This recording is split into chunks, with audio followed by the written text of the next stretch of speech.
America is back. Nous sommes deux vieilles nations dans le monde. Le Royaume-Uni et la France. لن يتحقق لكم سلام بالعدوان وإن هذه الدماء بالدم تكون لعنة عليكم نفديك يا أقصى. إن المعركة ليست معركة فرد وليست معركة جيش وإنما هي معركة شعب ومعركة أمة بأسرها. بيوتكم في انتظاركم، مساجدكم في انتظاركم، كنائسكم في انتظاركم، فهم لكم ولأولادكم.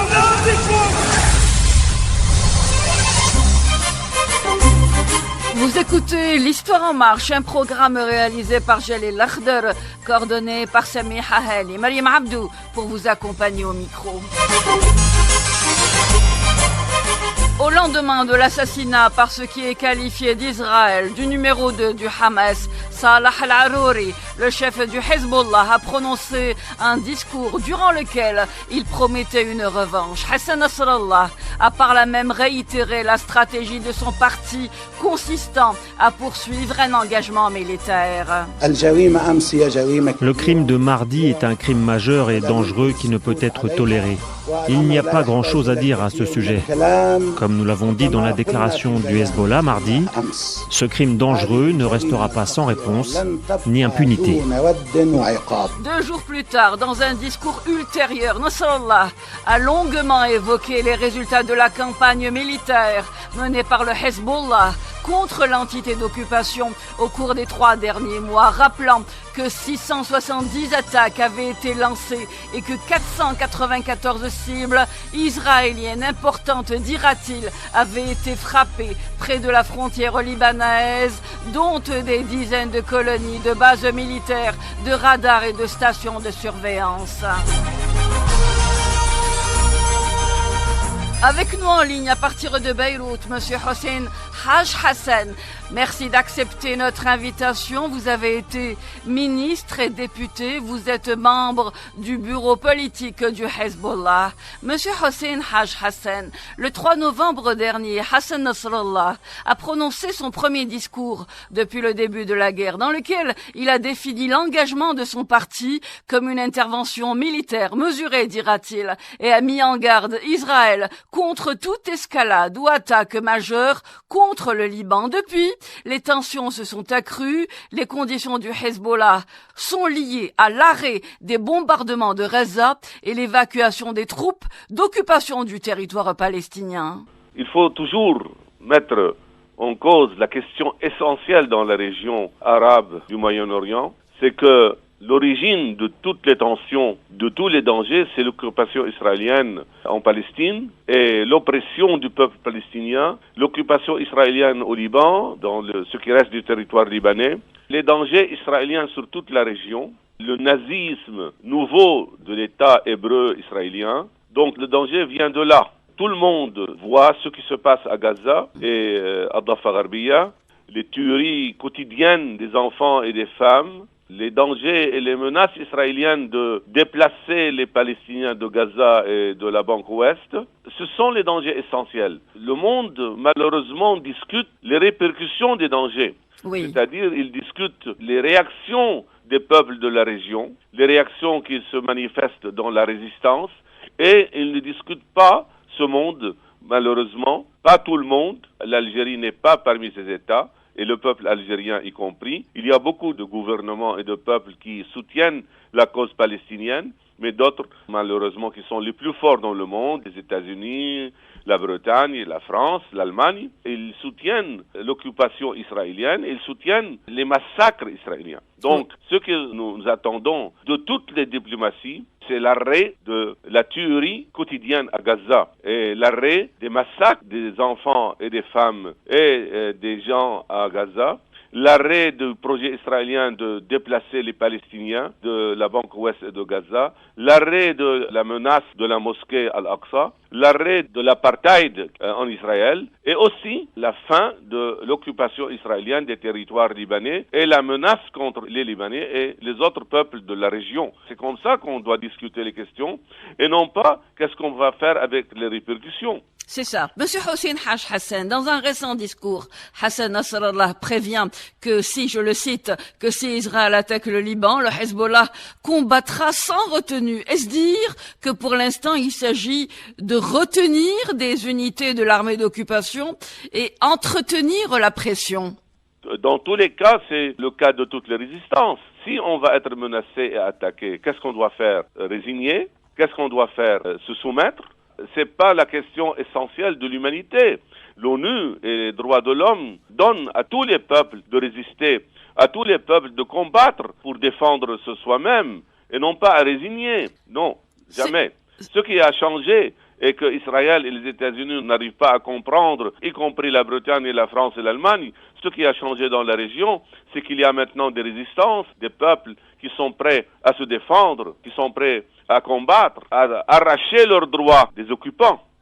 C'est juste, monsieur Hossein Haj Hassan. D'ailleurs, un responsable américain a déclaré à la chaîne El Mayadeen que les forces américaines ont subi au moins 120 attaques en Syrie et en Irak depuis octobre dernier. De son côté, le chef du conseil du Hezbollah, Hachem Safieddine, s'adressant aux sionistes, a déclaré: si vous pensez qu'il y a des bases à l'abri et que nous ne pouvons pas vous ciblez, eh bien, vous n'avez pas raison. En tout cas, ces bases ne sont pas cachées. Toutefois, est-ce qu'il ne vous semble pas qu'il y a eu une intrusion sécuritaire? Kharq Amni Aqsod, monsieur Hossein Haj Hassan.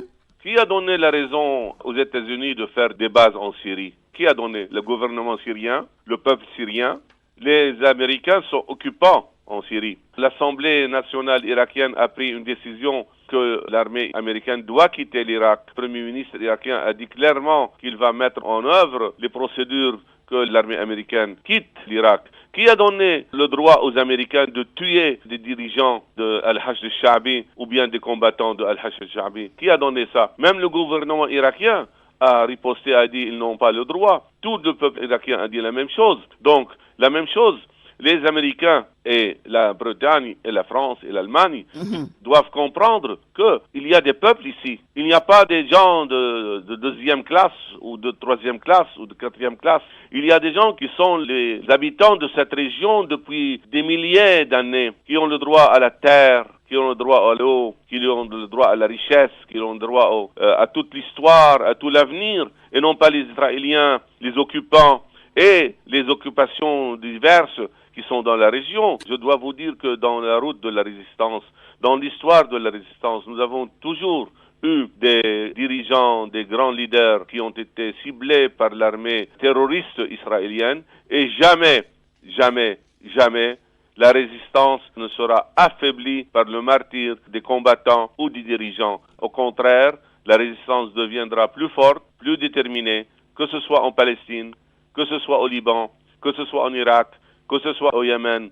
que ce soit en Syrie, que ce soit en Iran, n'importe où. Chaque fois qu'on aura des martyrs, chaque fois qu'on sera plus déterminé, plus actif et plus fort et plus proche de la victoire, Inch'Allah.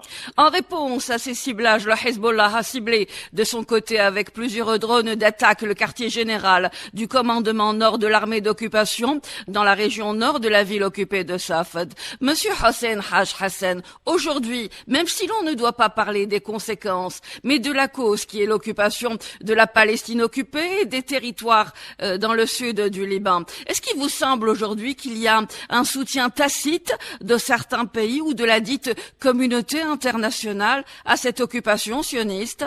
C'est très clair. Tout le monde a parlé du droit d'Israël à se défendre. Mais écoutez, madame, s'il vous plaît, je sais bien que vous êtes algérienne, je sais bien quelle est la position de l'Algérie dans ce conflit, mais n'importe quelle personne, quel être humain dans ce monde, comment il donne à l'occupant le droit de se défendre et il ne donne pas à un peuple qui a été chassé de son pays, de ses villes, de ses villages depuis 75 ans, il n'a pas le droit de riposter. C'est pas juste, c'est inhumain. En tout cas, nous n'attendons pas de ces pays qu'ils soient justes. Parce que ces pays même ont toujours été des pays colonisants. L'Algérie a été colonisée par la France. et il y a eu 1 million de martyrs, c'est l'histoire qui est très proche. La Bretagne était un pays colonisant. Les États-Unis ont chassé les Indiens. Je dois dire en même temps que je respecte tous les Américains, tous les Britanniques, tous les Français, tous les Allemands, tous les peuples qui ont pris côté du droit et de la justice dans ce monde, malgré la position de leur gouvernement, qui sont des gouvernements injustes et opprimants. À ce propos, Monsieur Hossein Haj Hassan, nous parlions tout à l'heure de la communauté internationale. On peut citer parmi ceux qui entament des démarches dites diplomatiques les États-Unis, par la voix du secrétaire d'État Anthony Blinken.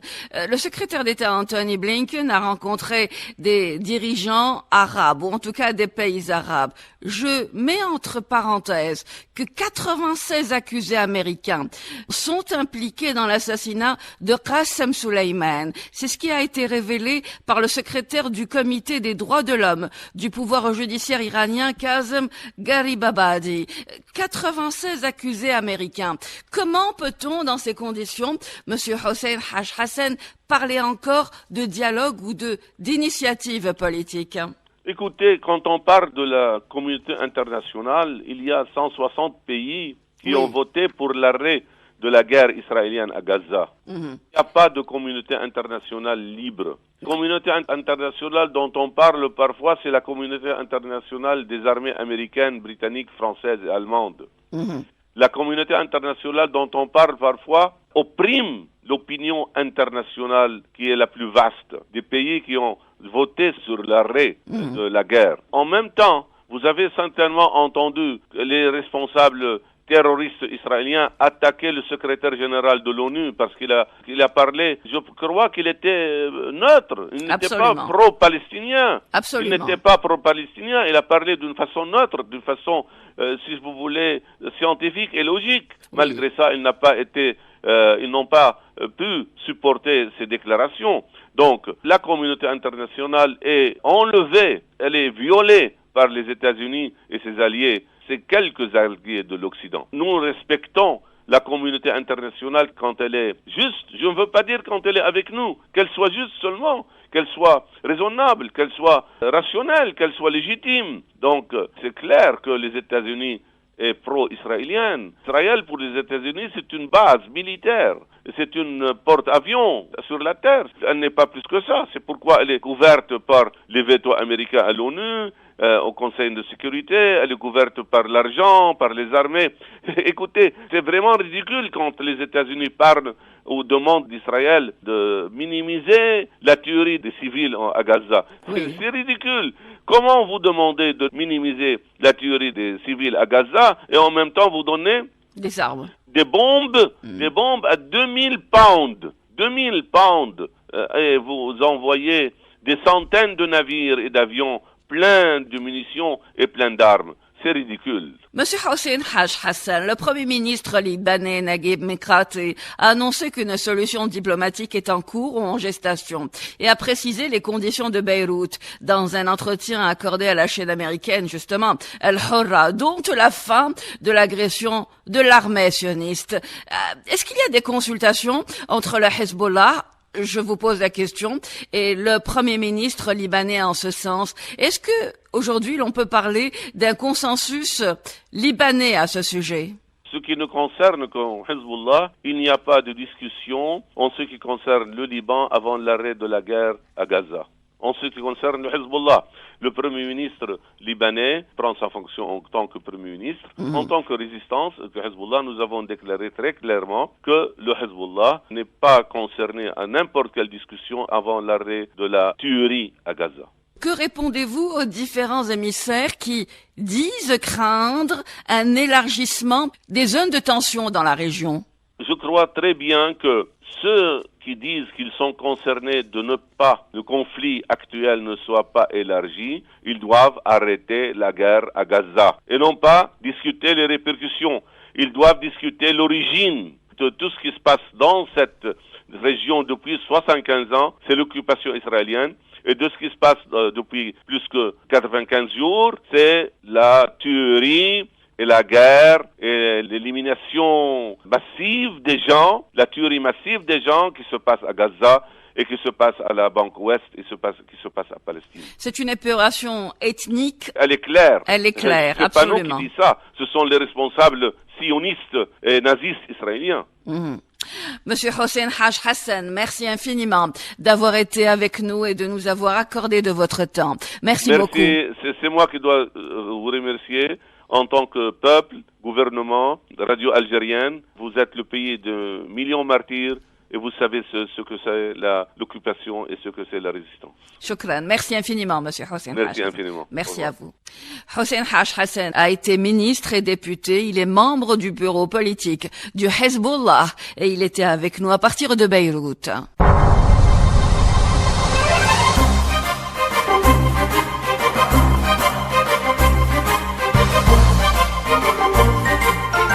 Le 29 décembre dernier, l'Afrique du Sud dépose une plainte pour violation de la Convention pour la prévention et la répression du crime de génocide par l'entité d'occupation devant la Cour internationale de justice.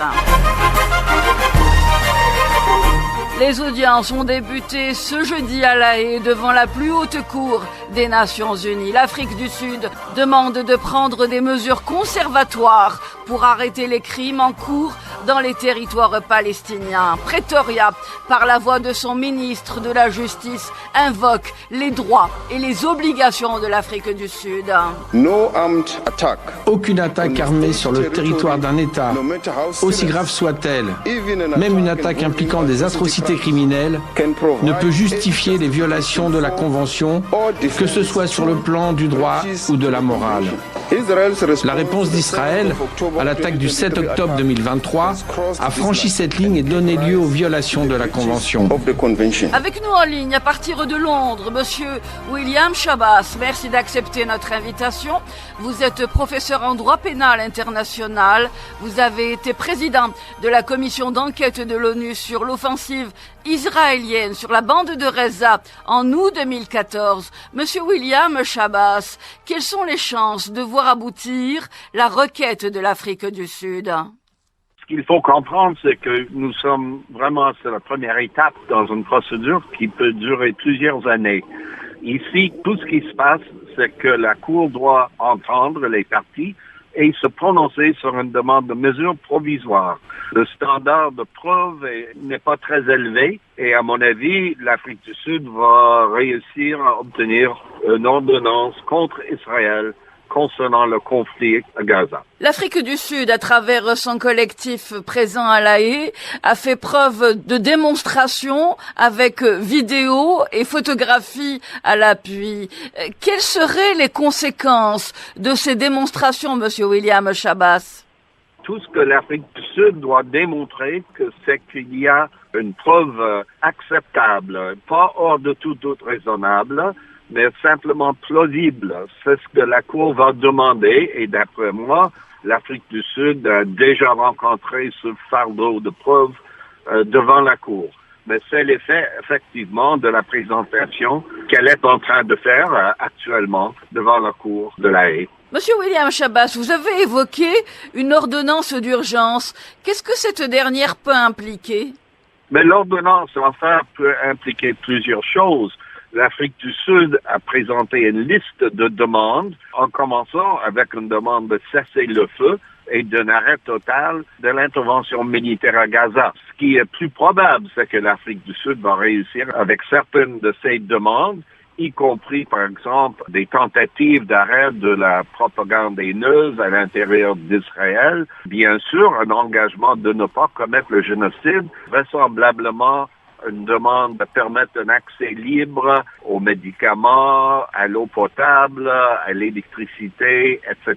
Donc, certaines demandes peuvent être imposées par la Cour. Si Israël va respecter les demandes, c'est une autre chose à voir, évidemment. Alors, vous avez parlé d'un processus juridique, je m'entends. Ce dernier pourrait prendre combien de temps, monsieur William Chabas, avant que la Cour ne statue? Il y a trois étapes importantes. La première est la demande de mesures provisoires et il est presque certain que la Cour va rendre son ordonnance de mesures provisoires dans les 2 et 3 prochaines semaines. Donc ici, le début du mois de février. Oui. Après, il y aura une demande de la part d'Israël pour rejet de la demande de l'Afrique du Sud. C'est des questions juridiques, des questions de compétence de la Cour et de recevabilité de la demande. Et cette partie de la procédure peut durer encore 2 ans à peu près. Et enfin, on passe au stade du fond de l'affaire qui sera entendu d'ici 4 ans à peu près. Et lorsque la Cour se penche sur le fond de l'affaire, c'est là où on saura si la Cour considère que le génocide a été commis.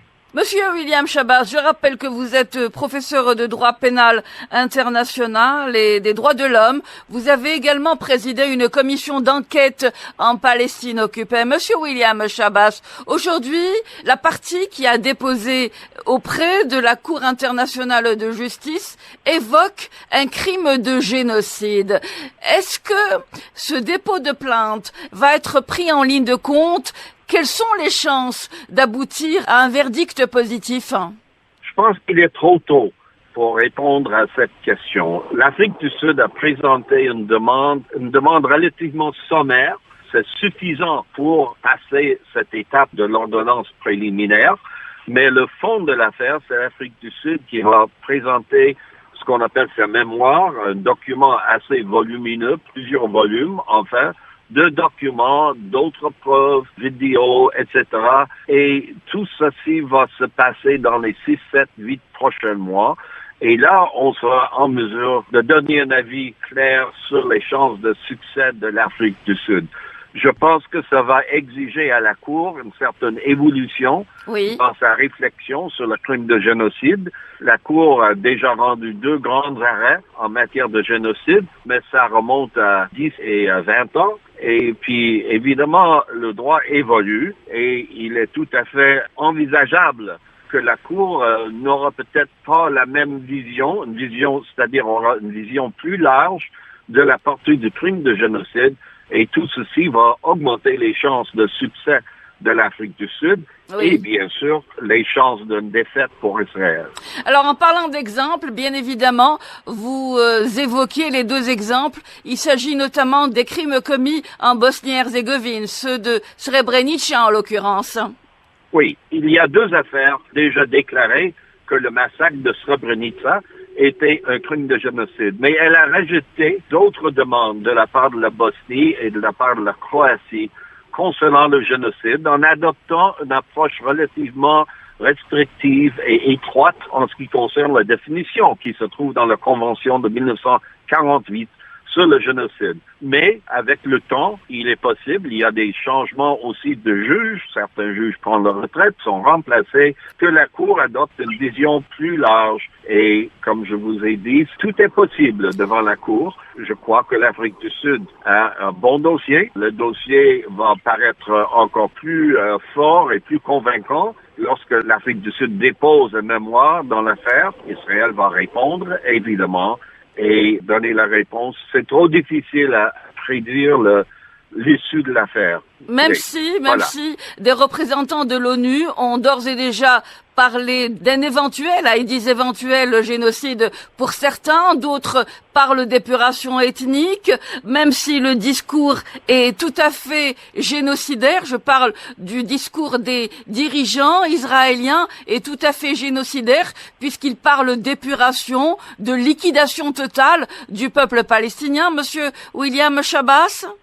Oui, tout à fait. Alors, tous ces éléments que vous venez d'évoquer seront pris en compte par la Cour. Ce sont des éléments qui démontrent qu'il y a d'éléments clés dans une affaire de génocide, c'est de démontrer l'intention spécifique, précise de l'auteur du crime de détruire un peuple. Il y a beaucoup d'éléments qui le suggèrent, qui portent à croire que c'est exactement l'intention de l'État d'Israël et de groupes autour du premier ministre Netanyahou. Et voilà. Espérons que tout s'arrête maintenant pour qu'on n'ait pas là, un véritable génocide, parce que le génocide est complété par la destruction du groupe et on doit espérer que cette initiative de l'Afrique du Sud, tout à fait louable est quelque chose qui va arrêter le conflit, arrêter les massacres et contribuer à la survie du peuple palestinien. Monsieur William Schabas, merci infiniment d'avoir été avec nous et de nous avoir accordé de votre temps. Merci beaucoup, monsieur. Merci. Au revoir. William Schabas est professeur de droit pénal international et des droits de l'homme. Il a présidé une commission d'enquête onusienne en Palestine occupée.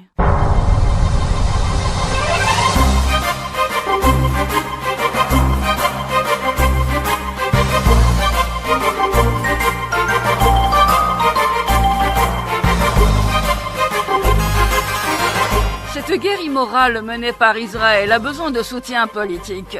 L'intrusion de cette entité, similaire à la politique des petits pas, est aujourd'hui disputée au sein d'organisations qualifiées de stratégiques. Celles-ci sont noyautées par des pays acquis à cet intrus.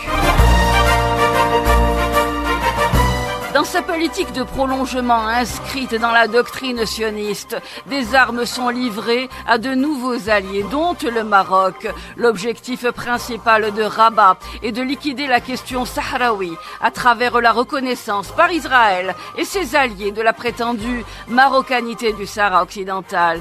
Quant aux objectifs de cette entité d'occupation, eh bien, ils sont simples. Il s'agit de liquider la question palestinienne en élargissant le cercle de la normalisation.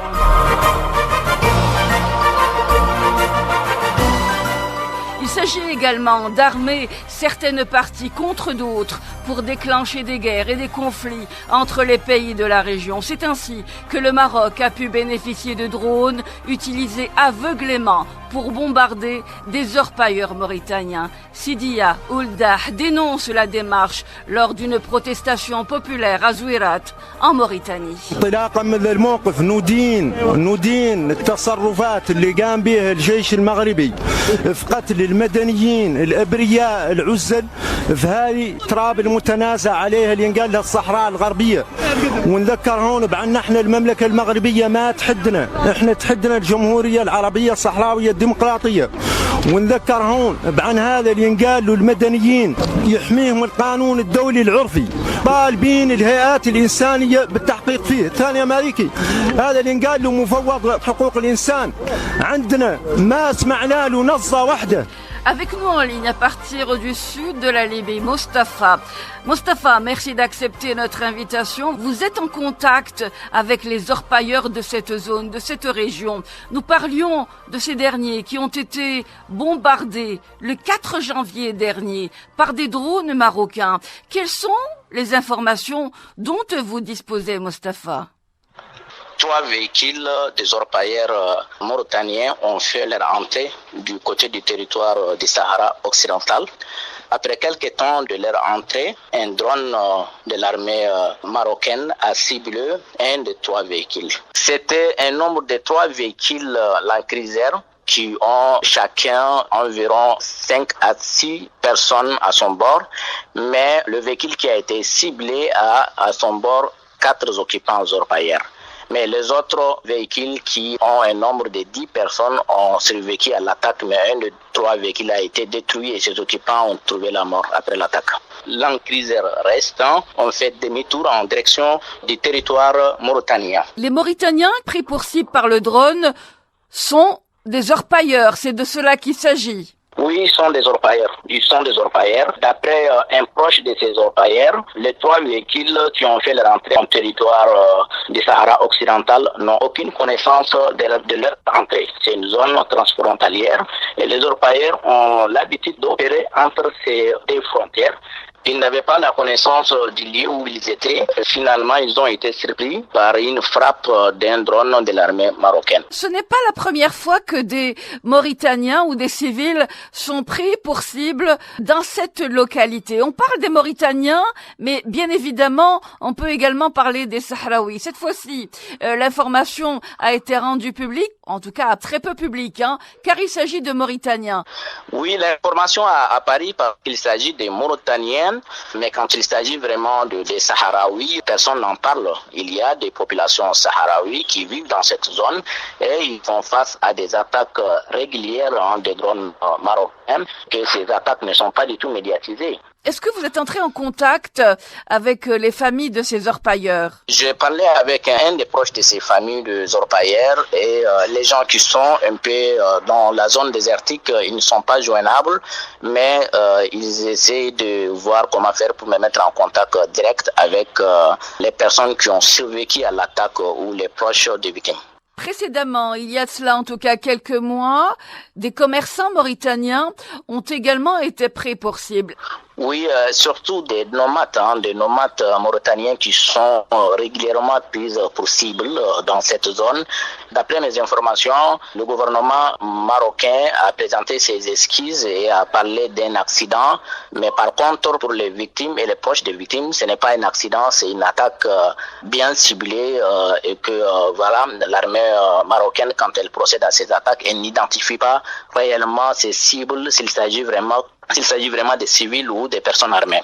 Comment réagissent les groupes nomades, puisque vous parlez de nomades? Comment réagissent-ils à ces attaques militaires? Les nomades et surtout les populations transfrontalières de cette zone voient très mal ces attaques. Ils sont dans l'incompréhension totale, en fait. Ils ne comprenaient pas ce qui se passe. Du côté des autorités mauritaniennes, ils essaient de sensibiliser leur population à ne pas franchir la frontière mauritanienne et qu'ils n'ont aucune responsabilité sur ce qui va se passer de l'autre côté. Mais malgré les sensibilisations, les populations locales sont dans l'obligation d'opérer entre les deux frontières. Ils ont des proches de part et d'autres de la frontière. Et donc, ils ne pouvaient pas cesser à traverser l'une à l'autre frontière pour des besoins. Les Mauritaniens qui ont été pris pour cible, dans leurs véhicules, ont été récupérés par les Mauritaniens, les corps complètement calcinés. Oui, ils ont été récupérés par les Mauritaniens qui ont survécu à l'attaque. Ils étaient au nombre d'environ 16 Mauritaniens au bord de trois véhicules. Et parmi ces 16 Mauritaniens, il y avait eu 4 qui ont trouvé la mort après l'attaque. Les Mauritaniens qui ont survécu à l'attaque sont revenus chercher les morts. Mostafa, merci beaucoup d'avoir été avec nous et de nous avoir accordé de votre temps. Je rappelle, et là, je parle sous votre contrôle, vous êtes vous-même orpailleur et donc en contact avec tous les orpailleurs de la région. Oui, je suis chercheur et je fais des enquêtes sur les activités d'orpaillage dans la bande sahélo-saharienne. Bien, je vous remercie infiniment, Mostafa. Merci beaucoup d'avoir été avec nous. Merci beaucoup. Merci. Merci beaucoup, merci. Merci.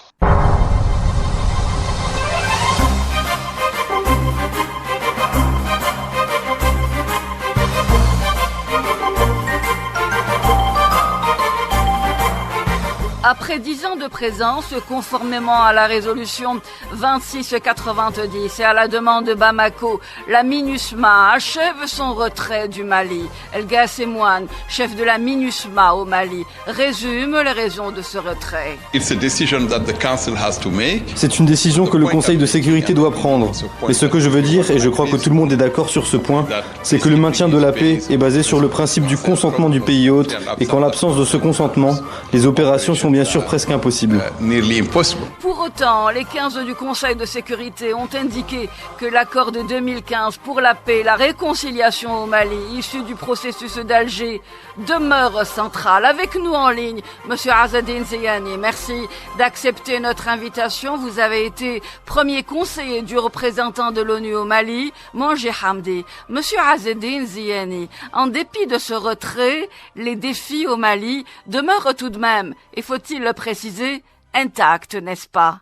Il y a beaucoup de défis. D'abord, il y a le défi évident parce que quand j'étais à la MINUSMA, nous avions sillonné tout le Mali et nous avions vu que quand même l'Algérie, qui a des frontières très longues, plus de 1000 kilomètres, ne peut pas se permettre d'avoir quand même un foyer de tension pas loin de ses frontières. La MINUSMA, qu'on le veuille ou pas, elle assurait quand même une certaine paix, certes entachée des moments par des actions terroristes, mais finalement ça allait bien. Donc l'Algérie qui avait tout fait pour qu'il y ait un accord en 2015, qui était quand même un accord inespéré, c'est à mettre au crédit de la diplomatie algérienne.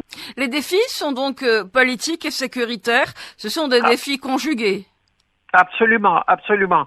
Il y a bien sûr, moi je mettrai d'abord le défi sécuritaire parce que là, effectivement, il y a quand même un territoire vaste qui permet à des groupes extrémistes de venir s'installer, de venir faire ce qu'ils veulent en toute impunité, parce qu'il n'y a pas suffisamment de contrôle.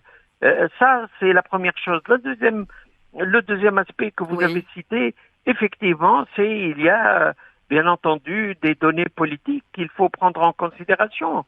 Donc là, je crois que, moi, je suis malgré tout triste parce que nos frères algériens avaient fait tout ce qu'ils pouvaient faire. Leur diplomatie s'était déployée, mais alors là, pleinement, et avait tout fait pour qu'il y ait paix durable et inclusive. Il y a maintenant de nouvelles donnes géopolitiques dans la région pardonnez-moi, quand vous évoquez les nouvelles donnes dans la région, de quoi il s'agit précisément? C'est-à-dire les puissances, les nouvelles puissances qui viennent donc dans la région et qui ne veulent pas que un pays comme l'Algérie qui avait tout fait, excusez-moi le terme, gratuitement. C'est-à-dire, maintenant, on vient au Mali. Pourquoi on se bouscule pour venir au Mali? Pourquoi c'est pour le lithium, ce produit qui sert justement à la fabrication des batteries. Et parce que maintenant, les voitures sont des voitures électriques. Donc, voyez-vous l'importance. On vient au Mali parce qu'il y a l'or.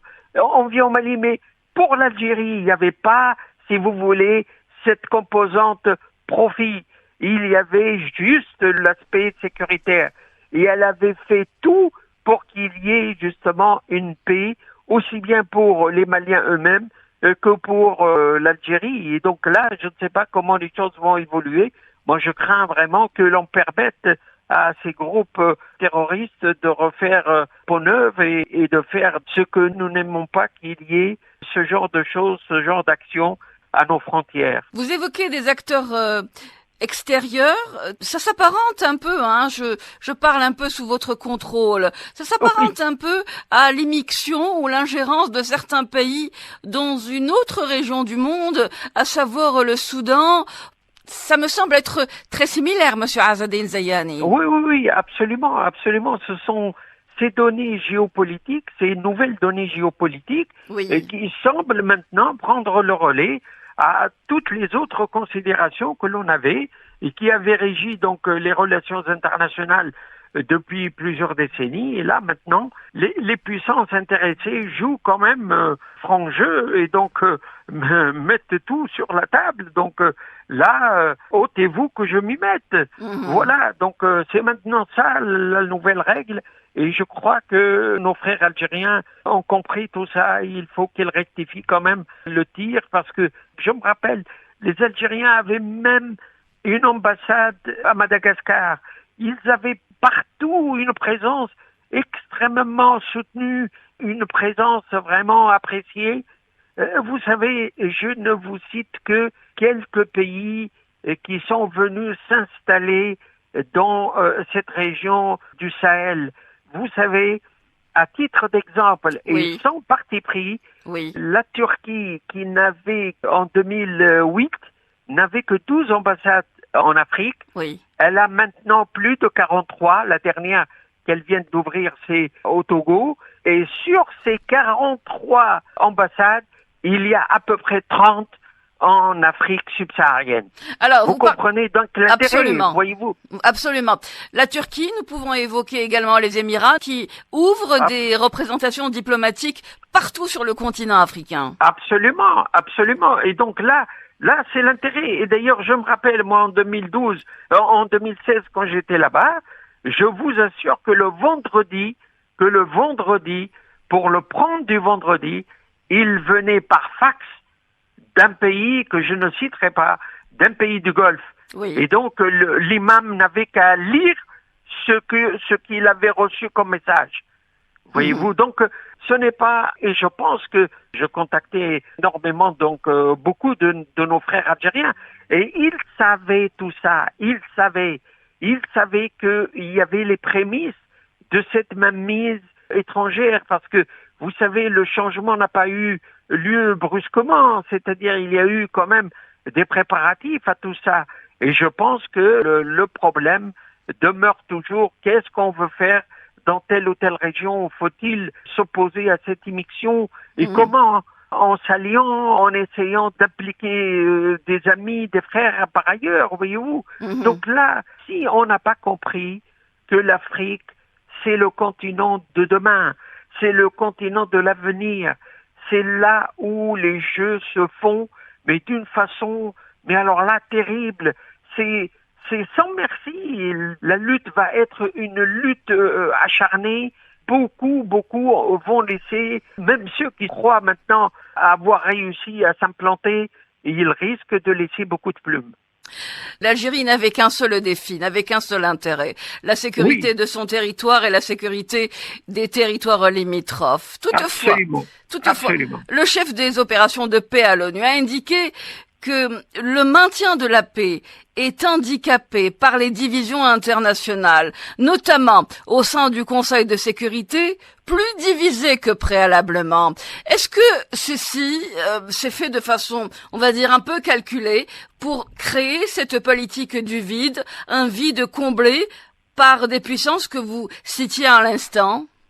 Je pense sincèrement, parce que vous savez, il ne faut pas être un génie des relations internationales, un grand analyste pour savoir que tout commence au Conseil de sécurité. Ce tiraillement entre les 5 pays permanents se fait également sur le terrain. Avant, c'était quand même quelque chose, je dirais, de timide. On essayait de ne pas brusquer les autres, mais maintenant, on a l'impression que les langues se sont déliées et aussi les mains, et on se permet tout ce que nous nous permettions pas avant. On ne fait plus dans la diplomatie.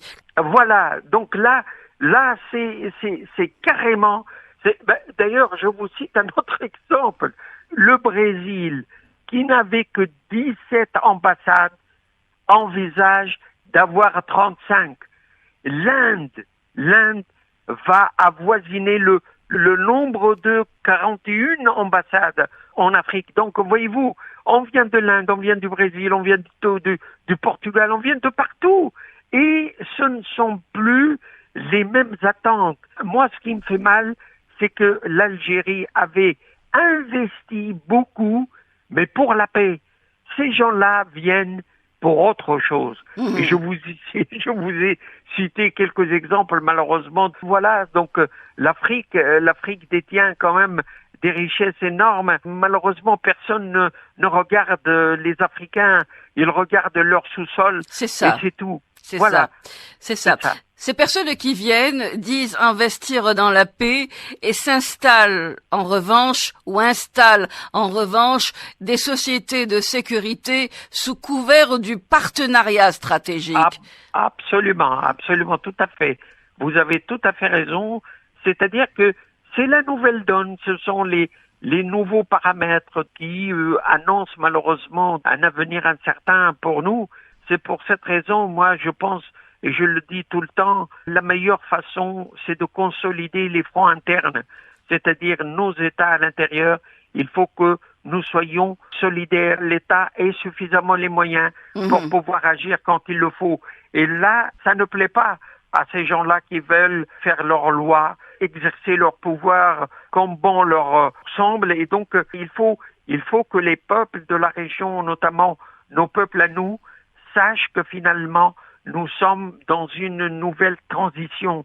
Elle est ce qu'elle est, mais elle n'augure pas énormément de bonnes choses. Donc pour nous, il faut consolider les fronts internes et aussi intensifier les relations avec ceux qui croient justement à nos principes et qui partagent notre vision et notre approche. Monsieur Azzedine Zayani, merci infiniment d'avoir été avec nous et de nous avoir accordé de votre temps. Merci infiniment, monsieur. Je vous en prie. Merci, au revoir.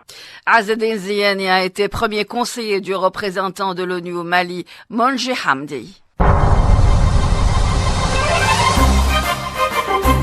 Et c'est dans ces conditions que s'installent des sociétés dites de sécurité.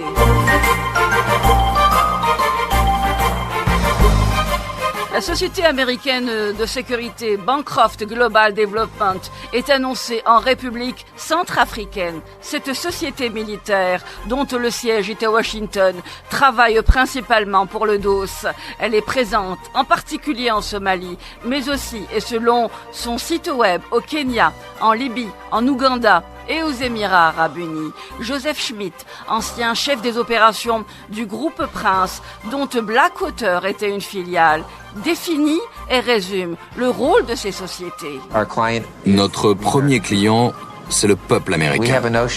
Chez nous, le peuple est souverain. Notre constitution commence en effet avec les mots « nous, le peuple ». En réalité, nous sommes payés par le gouvernement, mais on travaille pour tous les Américains. Avec nous en ligne, Monsieur Jabir Touré, merci d'accepter notre invitation. Vous êtes consultant en sécurité internationale et en stratégie militaire, notamment au Sahel. Monsieur Jabir Touré, sommes-nous en train d'assister à une nouvelle ère? Une ère qui gère les relations militaires entre les États. Pour la petite histoire, Bancroft, c'est une société de sécurité privée américaine qui a été créée en 99 et qui est spécialisée dans le débinage et la dépollution. Cette entreprise a évolué avec différents services, même si certains services sont flous, et présent dans plusieurs pays africains, notamment la Somalie, où ils interviennent auprès de la mission onusienne de maintien de la paix, et dans d'autres pays comme le Kenya et le Gabon aussi, dans lesquels il intervient pour des conseils d'assistance militaire auprès de ces forces armées. Donc, tout n'est pas officiel, mais on savait quand même que depuis fin décembre 2022, qu'il y a eu des échanges, un mémorandum, notamment un mémorandum américain qui a été transmis au président centrafricain, dans lequel les États-Unis proposent au président leur soutien militaire, notamment des formations en Centrafrique, mais aussi aux États-Unis, en contrepartie, on va pas dire chasser, mais voilà, de s'éloigner de la société privée militaire russe Wagner. On va y revenir justement. Washington avait proposé à la RCA, la République centrafricaine, fin 2022, un accord de sécurité au président Touadéra, en échange d'une prise de distance avec Wagner. Donc, cette installation en République centrafricaine a des enjeux concurrentiels militaires. C'est de cela qu'il s'agit.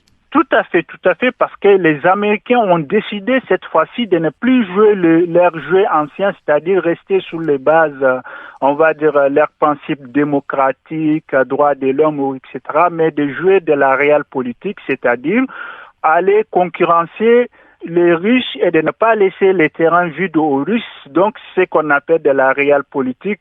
On propose ce que les Russes proposent, voire plus, parce qu'on a de l'argent, on est plus puissant que les Russes. Donc, ils essayent de séduire les Centrafricains tout en leur tordant la main, comme quoi, s'ils n'acceptent pas de prendre leur distance avec la société privée Wagner, qu'il y aura des sanctions. Nous avons vu aussi qu'ils ont déjà pris certaines sanctions, notamment le retrait de Centrafrique de ce qu'on appelle des accords de l'AGOA qui facilitent le commerce vers les États-Unis, on va dire en facilitant tout ce qui est taxes douanières, etc. Mais les Américains ont décidé cette fois-ci de ne plus jouer ces rôles, on va dire, des pays démocratiques qui va seulement se baser sur les principes démocratiques, mais de jeu de la réelle politique. Donc, on a ici un jeu de puissance qui n'a pas d'autre synonyme que de la réelle politique. Wagner a été souvent, ou est souvent pointé du doigt. Cette société de sécurité est arrivée en Centrafrique en 2020. J'aimerais toutefois préciser avec vous, Monsieur Jabir Touré, sur le site de Bancroft Global Security, il est indiqué que le plus grand contributeur aux activités de la société de sécurité est le département d'État américain. Les intérêts américains sont ainsi sous-traités en privé? Tout à fait, même si Bancroft dit qu'ils n'ont aucun lien avec les départements américains, mais on sait aussi que Bancroft Et c'est une ONG, ce n'est pas une entreprise. Sur leur site, on dit bien que c'est une ONG, ce qui leur permet d'avoir de subventions de la part des départements américains, donc de jouer sur, on va dire, la loi, les règles internationales pour pouvoir, n'est-ce pas, détourner les lois et les règles pour pouvoir apporter des services de sécurité, des conseils. Mais on sait pertinemment que Francfort n'aura pas pu avoir ces contrats avec les Centrafrique sans la bénédiction de Washington. Alors quand on dit que cette société de sécurité, Bancroft en l'occurrence, quand on la qualifie d'ONG, qu'est-ce que cela voudrait dire ? En tout état de cause, ce n'est pas quand même une société qui intervient militairement, qui combat comme ce que fait Wagner, par exemple, au Centrafrique ou au Sahel. Ce n'est pas le cas pour Bancroft, qui est vraiment basé sur des services de conseil, de déminage et autres services. En tout cas, tous les autres services peuvent inclure dedans autre que le combat militaire. Ça, c'est exclu de leur champ d'action pour l'instant.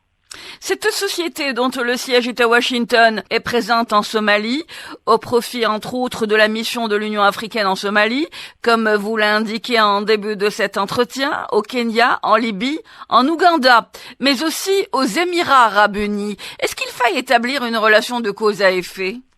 Ça fait partie seulement des soft power américains qui savent tout s'ils ne peuvent pas déployer des militaires américains directement dans certains pays, ils passent par leurs entreprises de sécurité privées. Cela fait partie des soft power américains, surtout qu'il y a de bonnes relations entre les États-Unis et les Émirats arabes unis, notamment en matière de tout ce qui est commerce, mais aussi la stabilité même de la région. Cela fait partie des soft power américains. Quand vous dites la stabilité de la région, via des services militaires, via le sécuritaire ? Tout à fait. Je comprends mieux. Tout à fait. Quelle relation établir entre Wagner et Bancroft, monsieur Jabir Touré ? Les deux entreprises, ou on va dire les deux sociétés, ne fournissent pas les mêmes services. Wagner, c'est une société, on va dire, une société privée qui interviennent militairement. Au début, leur rôle, c'était limité juste à la sécurité ou à la formation de l'armée centrafricaine. Aujourd'hui, depuis 3 ans, ils ont étendu leur service en combattant les rebelles, mais aussi en exploitant certaines mines, ce qui n'est pas le cas de Bancroft, qui fournit vraiment des services de conseil, des formations, de déminage et de dépollution. C'est pas pareil. Même si on dit que Bancroft aussi est composé des étrangers. Oui, ce sont des étrangers, on peut les compter. Mais ce ne sont pas des étrangers qui interviennent pour combattre aux côtés de l'armée ou combattre une partie contre une autre. C'est ça la différence avec Wagner. Monsieur Jabir Touré, merci infiniment d'avoir été avec nous et de nous avoir accordé de votre temps. Merci beaucoup, monsieur. Merci à vous, madame. Merci. Jabir Touré est consultant en sécurité internationale et en stratégie militaire.